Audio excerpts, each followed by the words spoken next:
Assalamualaikum warahmatullahi wabarakatuh, teman-teman semua. Selamat datang kembali di channel ini. Kali ini, kami akan membawa kalian menyelami sebuah kisah yang penuh dengan pelajaran hidup yang tak terduga. Cerita ini akan membuka mata kita tentang pentingnya menghormati orang tua dan bagaimana tindakan kita terhadap mereka bisa berpengaruh besar dalam hidup kita. Kisah ini akan membawa kalian ke dalam dunia yang penuh ketegangan dan misteri. Namun yang pasti, di balik semua itu, ada hikmah yang bisa kita petik. Di sini, kita akan menyaksikan bagaimana seorang polisi harus menghadapi akibat dari perbuatannya yang meremehkan seorang nenek tua renta. Apa yang terjadi? Bagaimana kisahnya berakhir? Semua itu hanya bisa kalian temukan dalam cerita ini. Jangan lupa untuk like video ini, tinggalkan komentar kalian di bawah, dan subscribe untuk mendukung kami agar terus menyajikan cerita-cerita yang penuh inspirasi dan makna. Semoga cerita ini bisa menjadi bahan renungan untuk kita semua. Di sebuah desa kecil di Jawa Timur, suasana yang biasanya damai berubah mencekam pada siang itu. Deru kendaraan berat meraung di jalanan sempit. Warga berkerumun, menyaksikan dengan rasa was-was. Di antara mereka, seorang nenek renta bernama Mbah Rohaya berdiri gemetar, matanya sembab menahan tangis. Gubuk kecil yang menjadi satu-satunya tempat berteduhnya kini terancam diratakan. Berdiri di hadapannya adalah Bribka Hendra, polisi muda yang baru saja menerima perintah tegas dari atasannya. Segera ratakan bangunan liar ini. Ini tanah negara, tidak boleh ada pendudukan liar, ucap komandannya sebelum berangkat. Tanpa mempertimbangkan usia renta atau kehidupan Mbah Rohaya, Bribka Hendra memerintahkan operator alat berat untuk mulai bekerja. Mbah Rohaya meratap, meraih ujung seragam Bribka Hendra sambil berlutut. Endoro, jangan hancurkan rumah Mbah. Disinilah Mbah hidup, disinilah Mbah berteduh. Suaranya parau, hampir tak terdengar. Namun Bribka Hendra mengibaskan tangannya dengan kasar. Saya hanya menjalankan tugas. Bu, maaf, katanya singkat tanpa menatap wajah nenek itu. Gubuk reot itu pun berguncang. Kayu-kayu lapuk patah satu persatu, atap bambu berterbangan diterpa angin dari mesin berat. Dalam hitungan menit, tempat berlindung Mbah Rohaya tinggal puing-puing tak berarti. Warga hanya bisa menyaksikan, sebagian menundukkan kepala, sebagian lagi beristighfar dalam hati. Mereka tahu, ada batas yang tidak boleh dilanggar, yaitu menghormati orang tua, apalagi yang sebatang kara. Mbah Rohaya terduduk di tanah, memandang reruntuhan dengan mata kosong. Di sudut bibirnya, sebuah doa lirih terucap. Doa yang mungkin terdengar oleh langit, meski diabaikan manusia di bumi. Bribka Hendra meninggalkan lokasi dengan langkah ringan, tanpa menoleh lagi. Ia merasap kerjaannya selesai. Namun ia tidak tahu, sejak detik itu, hidupnya tidak akan pernah lagi sama. Malam itu, sesuatu mulai mendekat, perlahan, tanpa suara. Malam pertama setelah pembongkaran itu, Bribka Hendra pulang ke rumah dinasnya. Rumah itu terletak di pinggiran kota, sederhana namun cukup nyaman. Ia merebahkan diri di ranjang, merasa lelah setelah seharian bekerja keras. Tanpa pikir panjang, ia pun segera tertidur. Namun, belum lama ia memejamkan mata, suara aneh terdengar dari luar jendela. Seperti suara ketukan lembut, berulang-ulang, lambat namun menghantui. Tok, tok, tok. Bribka Hendra membuka mata, menajamkan telinga. Ia berpikir mungkin hanya angin atau ranting pohon. Ia kembali memejamkan mata, mencoba mengabaikan. Tok, tok, tok. Suara itu kembali terdengar, kali ini lebih keras. Napas Bribka Hendra mulai terasa berat. Dengan enggan, ia bangkit dan berjalan ke jendela. Ia menyingkap tirai perlahan, berharap menemukan sumber suara. Namun yang ia lihat justru membuatnya mundur terpaku. Di balik jendela, berdiri sosok seorang nenek renta. Bajunya compang-camping, rambutnya berantakan, dan wajahnya pucat pasi. Matanya menatap kosong ke arahnya. Mulutnya bergerak-gerak tanpa suara, seolah mengucapkan sesuatu yang tidak bisa didengar. Jantung Bribka Hendra berdegup kencang. Ia menutup tirai dengan cepat dan mundur ke sudut kamar. Ia mencoba berpikir logis, meyakinkan diri bahwa itu hanya ilusi karena rasa lelah. Namun ketukan itu kini berpindah ke pintu depan. Tok, tok, tok. Bribka Hendra menahan napas. Perlahan, ketukan itu berubah menjadi hentakan keras, seolah ada sesuatu yang mencoba mendobrak masuk. Duk, duk, duk. Tanpa sadar, Bribka Hendra berlari ke dalam kamar mandi, mengunci diri di dalam. Tubuhnya gemetar hebat, keringat dingin membasahi seluruh tubuh. Dalam ketakutan yang mencekam, ia hanya bisa memejamkan mata sambil membaca istighfar berulang-ulang. Di balik pintu kamar mandi, terdengar suara bisikan. Hendra, kembalikan rumahku. Suara itu lirih, namun jelas masuk ke dalam telinganya. Suara yang sama dengan tangisan Mbah Rohaya siang tadi. Suara yang kini menggetarkan seluruh jiwanya. Malam itu, Bribka Hendra tidak berani keluar dari kamar mandi hingga fajar menyingsing. Namun, itu baru permulaan dari malam-malam panjang yang penuh teror. Setelah malam penuh teror itu, Bribka Hendra berusaha meyakinkan dirinya bahwa semua hanyalah mimpi buruk akibat kelelahan. Ia mencoba kembali bekerja seperti biasa, menyapa rekan-rekannya dengan senyum tipis, meskipun wajahnya pucat dan kantung matanya menghitam. Namun rasa gelisah tetap menghantui. Setiap langkahnya terasa berat, seolah ada bayangan yang mengikutinya tanpa henti. Pada siang harinya, Bribka Hendra ditugaskan untuk berpatroli di daerah desa sekitar lokasi gubuk Mbah Rohaya yang telah diratakan. Udara panas membakar kulit, namun hawa dingin justru merambat naik di sepanjang punggungnya. Ketika melewati bekas gubuk itu, langkahnya terhenti. Di sana, di atas puing-puing kayu lapuk, ia melihat sosok bayangan hitam berdiri membelakanginya. Sosok itu membungkuk, rambutnya panjang menjuntai hingga menutupi wajah. Bribka Hendra mengucek matanya, mencoba memastikan apa yang ia lihat. Namun bayangan itu tetap ada, berdiri kaku tanpa bergerak sedikit pun. Dengan langkah gemetar, ia mencoba mendekat. Setiap langkah membawa aroma anyir dan hawa dingin yang menusuk. Detak jantungnya makin cepat. Ketika hanya berjarak beberapa meter, sosok itu perlahan menoleh. Wajahnya adalah wajah Mbah Rohaya. Pucat, matanya kosong, bibirnya tersenyum lebar penuh kejanggalan. Bribka Hendra menjerit sekeras-kerasnya. Ia berbalik dan berlari sekencang-kencangnya meninggalkan lokasi itu. Warga yang melihatnya hanya bisa tertegun. Seorang polisi yang biasanya gagah berani, kini berlari ketakutan seperti anak kecil. Setibanya di pos polisi, Bribka Hendra terduduk lemas. Tubuhnya gemetar hebat. Rekan-rekannya mencoba menenangkan, namun ia hanya bisa menggumamkan satu kalimat berulang-ulang. Dia masih di sana, dia masih menunggu. Di sudut pikirannya, Bribka Hendra sadar. Ini bukan sekadar mimpi buruk atau halusinasi. Ini adalah balasan nyata. Sebuah akibat dari perbuatannya yang mengabaikan suara hati, menginjak-injak harapan seorang nenek renta tanpa rasa belas kasihan. Namun apa yang akan terjadi berikutnya, jauh lebih mengerikan dari yang pernah ia bayangkan.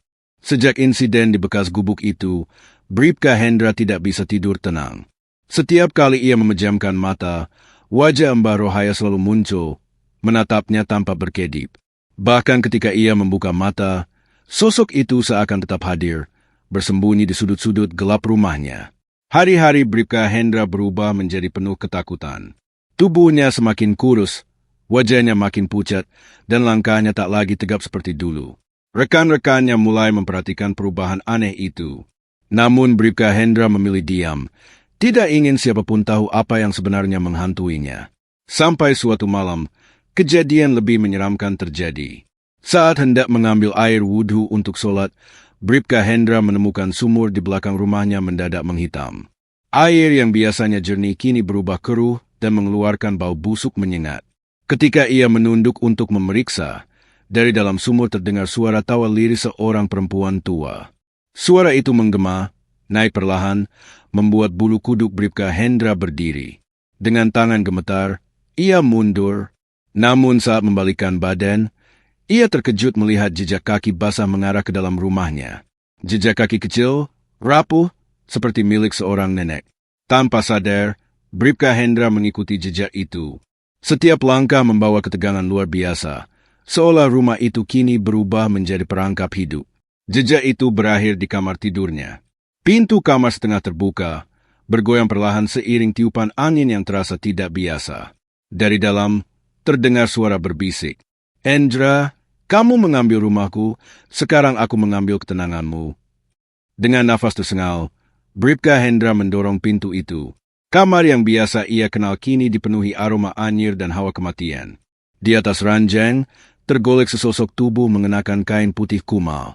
Wajahnya perlahan menoleh, menampilkan senyum getir yang membuat darah di tubuh Bribka Hendra nyaris berhenti mengalir.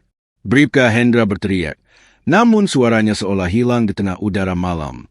Tubuhnya kaku, keringat membasahi seluruh pakaian, dan di sudut matanya, ia melihat bayangan Mbah Rohaya bergerak perlahan mendekatinya. Malam itu, Bribka Hendra benar-benar tidak berdaya. Ia hanya bisa merasakan bagaimana rasa takut mencabik-cabik seluruh jiwanya. Namun ini baru awal dari bencana besar yang menantinya. Sejak malam mengerikan itu, Bribka Hendra tidak lagi bisa menjalani hidupnya dengan normal. Ia kerap berbicara sendiri, menatap kosong ke arah sudut-sudut ruangan, dan seringkali menangis tanpa sebab. Warga sekitar mulai membicarakannya. Nama Bribka Hendra yang dulu disegani, kini menjadi bahan bisik-bisik penuh ketakutan. Banyak yang mengira ia diganggu makhluk halus akibat perbuatannya terhadap Mbah Rohaya. Namun keanehan itu tidak hanya berhenti pada dirinya sendiri. Satu persatu anggota yang terlibat dalam pembongkaran gubuk nenek itu mulai mengalami nasib serupa.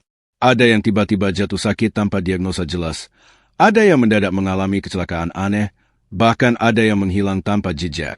Desas-desus tentang kutukan Mbah Rohaya makin menyebar luas. Orang-orang mulai percaya bahwa gubuk reot itu bukan sekadar tempat tinggal seorang nenek miskin, melainkan tempat penuh berkah yang dijaga oleh Allah. Mengusiknya berarti mengundang murka dari Yang Maha Kuasa. Bribka Hendra semakin terpojok. Setiap malam, sosok Mbah Rohaya selalu hadir dalam berbagai wujud. Kadang ia melihatnya duduk di sudut kamarnya, kadang berdiri di belakangnya saat bercermin, bahkan kadang terdengar suara napas berat di telinganya saat ia mencoba tidur. Hingga pada suatu malam, saat hujan deras mengguyur kota, puncak teror itu benar-benar meledak. Bribka Hendra terbangun karena mendengar suara gaduh dari ruang tamu. Dengan tubuh lemah, ia menyeret langkah menuju sumber suara. Di sana, ia melihat semua perabotan rumah berjatuhan seolah dilemparkan oleh tangan-tangan tak kasat mata. Tiba-tiba, sosok Mbah Rohaya muncul di tengah ruang tamu, mengenakan kain putih kotor yang meneteskan air hujan. Matanya merah menyala, wajahnya menegang dalam ekspresi penuh dendam. "Hendra?" Suara itu bergema, lebih dalam dan berat. "Kau akan tahu rasanya kehilangan segalanya." Seketika itu juga, lampu rumah padam. Rumah itu tenggelam dalam kegelapan mutlak. Bribka Hendra hanya bisa berteriak histeris di tengah pekatnya malam, merasakan hawa dingin membungkus tubuhnya, seakan dunia sekelilingnya runtuh dalam sekejap. Namun semua ini baru awal dari hukuman sesungguhnya. Malam itu menjadi saksi kejatuhan Bribka Hendra. Setelah lampu padam dan rumahnya dipenuhi kegelapan, ia berlari keluar, menembus hujan deras, tanpa tujuan, hanya ingin menjauh sejauh mungkin dari teror yang membelenggu. Namun kemanapun ia berlari, ia selalu kembali ke tempat yang sama, puing-puing bekas gubuk Mbah Rohaya. Basah kuyup dan gemetar, Bribka Hendra berlutut di hadapan reruntuhan itu. Di balik hujan lebat, ia melihat sosok Mbah Rohaya perlahan muncul dari kegelapan, dengan tatapan kosong namun penuh kuasa. "Hidupku kau hancurkan." Suara itu lirih namun menggema di seluruh penjuru malam. "Kini hidupmu kuambil perlahan." Bribka Hendra menangis terseduh-seduh, memohon ampun, membenamkan wajahnya ke tanah basah. Namun seberapa keras pun ia meminta, semuanya terasa sia-sia. Ia telah melangkahi batas, menyakiti hati seorang hamba Allah yang lemah tanpa alasan yang benar. Tubuhnya mulai terasa berat, seolah ribuan beban menindihnya. Penglihatannya kabur, nafasnya sesak. Dunia sekelilingnya berputar-putar hingga akhirnya ia roboh, tak sadarkan diri di atas tanah becek dan dingin.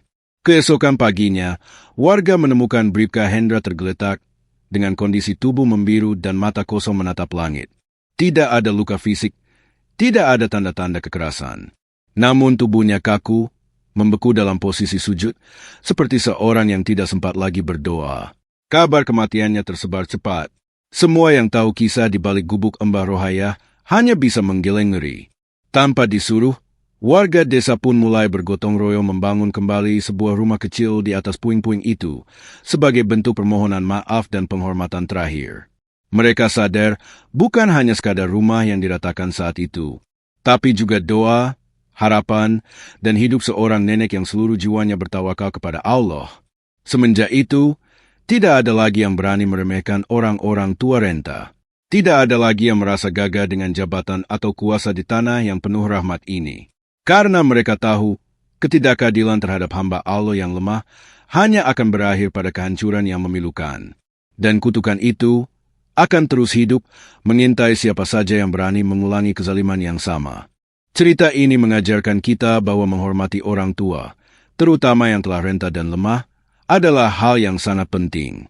Sebuah tindakan yang tampaknya sederhana, seperti meremehkan atau tidak memperhatikan perasaan orang tua, dapat berakibat fatal, bahkan menimbulkan kesengsaraan dalam hidup kita.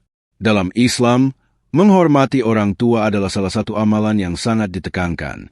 Allah berfirman dalam Al-Quran, "Dan kami perintahkan kepada manusia berbuat baik kepada kedua orang tuanya.